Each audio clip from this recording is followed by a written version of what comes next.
To carb-loaded, prepackaged meals, Canadians are consuming more ultra-processed foods than ever before, according to the Heart and Stroke Foundation. So we've brought in registered dietitian Susan Watson to show us easy and quick alternatives to those processed foods. And it's my understanding that in Canada, 60% of what we're buying at our supermarkets is that ultra-processed foods. Can you show us what that looks like for anyone who might be unclear? Yes, absolutely. So when we think about processed foods, I think a lot of people are like, oh, remove all processed foods, but we can't.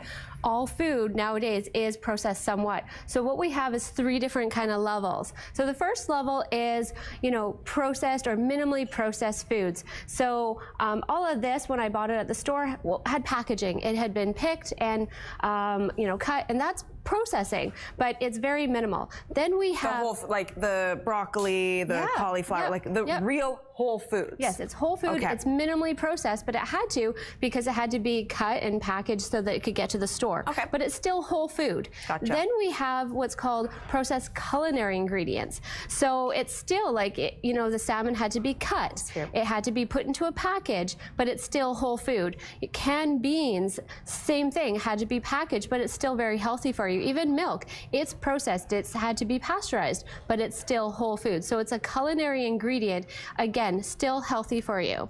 Then this stuff over here, this falls into that ultra processed category. Yeah, so ultra processed foods are very low in fiber, usually don't have any protein, so they're not going to help you feel full. And a lot of the times, sugar, fat, and sodium have been added to them, making them not a healthy everyday choice. So once in a while, okay, but everyday choice, we want to remove or switch out to some of these foods more often. Because what do these types of foods ultimately do in our bodies, or not do for that matter?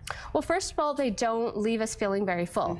So we tend to overeat them. Now, if they're full of sugar or fat or sodium, we're getting too much of that in our diet. Okay, so we want to try to have this in limited amounts. Yes. So then what do you recommend? Because this is great to be able to cook whole foods as much as possible, but we still have to pack lunches, we still have to get kids out the door. What do you try to tell families and just busy people? Yep. If you're used to having a lot of ultra-processed foods, or what I call instant foods, try to make an instant food, one of your favorite ones, maybe homemade. Okay. But don't try to do it all at one time, and don't throw out all of your ultra-processed foods at one time. Just switch out one at a time. So one thing that I find a lot of people have is instant rice.